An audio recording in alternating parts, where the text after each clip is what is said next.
Right, hello there, ladies and gentlemen. I thought I would do another video just now, and maybe, well, at the moment or in the last week or so, I'm probably a tiny, that's better, a tiny little bit obsessed.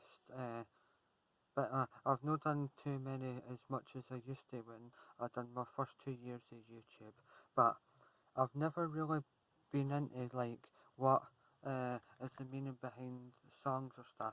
But I want to do my third installment of that LP by the American rock band Foo Fighters, Medicine at Midnight. And I got it on the day that it came out.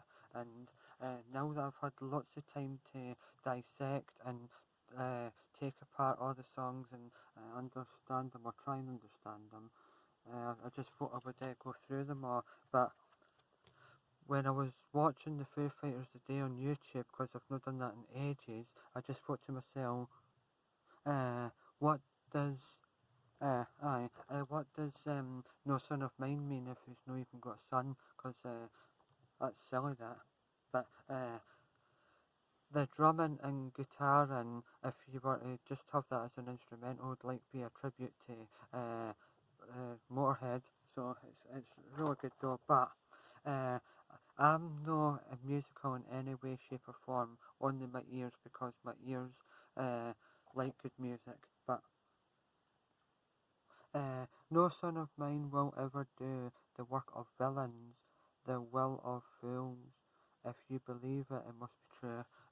That's quite deep for Dave Grohl. And also, if I just like go through, wait, where's I've been waiting on a war since I was young, since I was a little boy with a toy gun. I mean, whew. In the early days, Dave Grohl would never even wrote anything like that at all. But, or he might have, but then he might have thought not to do it. But anyway, I'm going to just put this on just now because I need something in the background. Just be a jiffy. I won't be Phil. Right, just to say again about this album, I've no probably said it in the previous two like videos about this album, but even though I done part 1 and 2 on the day that it came out, or maybe, well, I think it was on the day that it came out, I done part 1 and 2, right, I technically think that it'll sell a lot more than what everyone thinks it does, because maybe technically speaking, it's one of the most like commercially sound albums to date so far. I mean, it's got everything that a Foo Fighter needs. It's got like a soft song like Waiting on a War. It's got a really groovy and funky song Medicine at Midnight, which is one of my favourites. No Son of Mine, that's like proper old school Foo Fighters. Holding Poison, obviously, like Holding Poison will always be my least favourite. And Cloud Spotter, that's just an absolute classic. Shame, Shame. Most people say that that's too like, oh, it's too plain, or not enough like impact, but the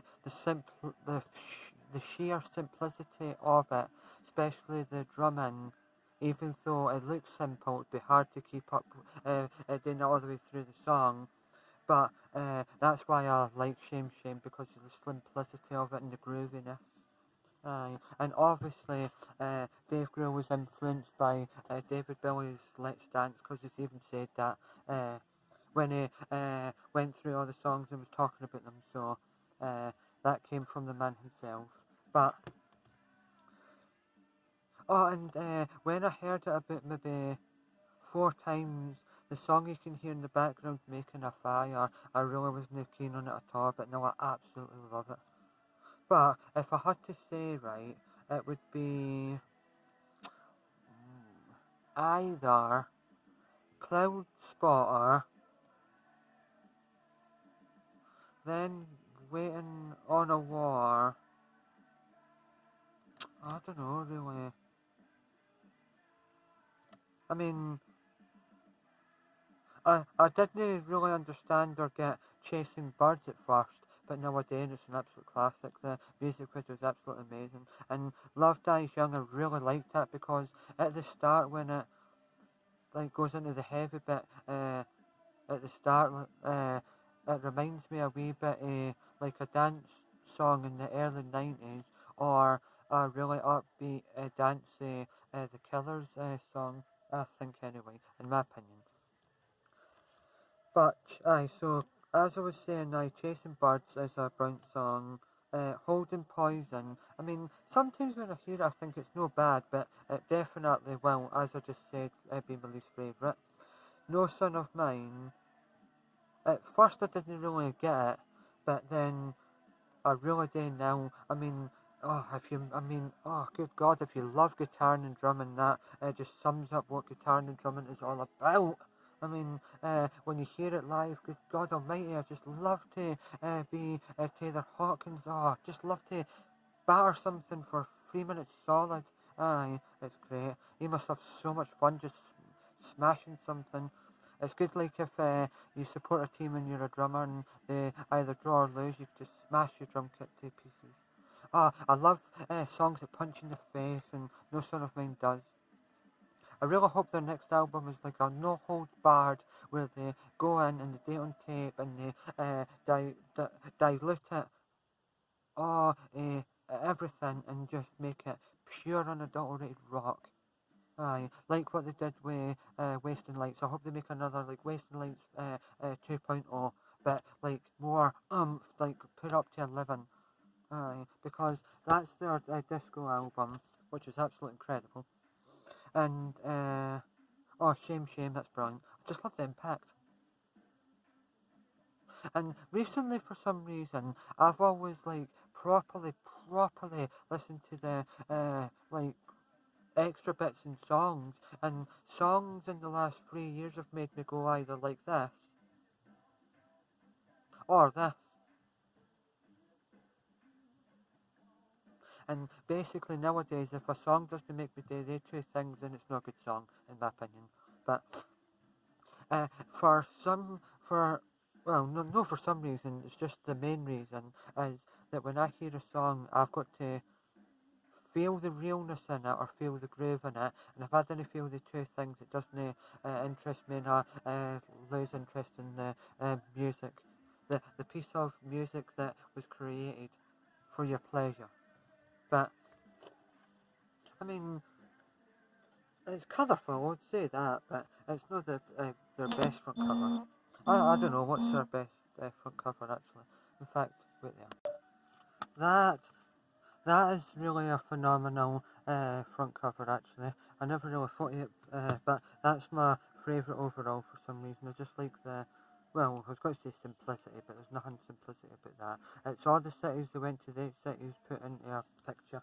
And that, for some reason, always reminds me of when Mr. Bean was getting ready to go out with his girlfriend and he couldn't see the back of his head and he took a picture of it in a photo booth. Right now, as I speak, Emmerdale's came on at a different time at 7:30 now because of extended news. But I don't like the news because it's too depressing. But anyway, I digress. But bringing the news back into conversation, I suppose, the song "Waiting on a War" hasn't mean anything more than it does now. But I didn't pay attention to that side of that song. But Dave Grohl always said that when he was growing up in the 80s, people in America were scared about a war. But, what is it? Aye,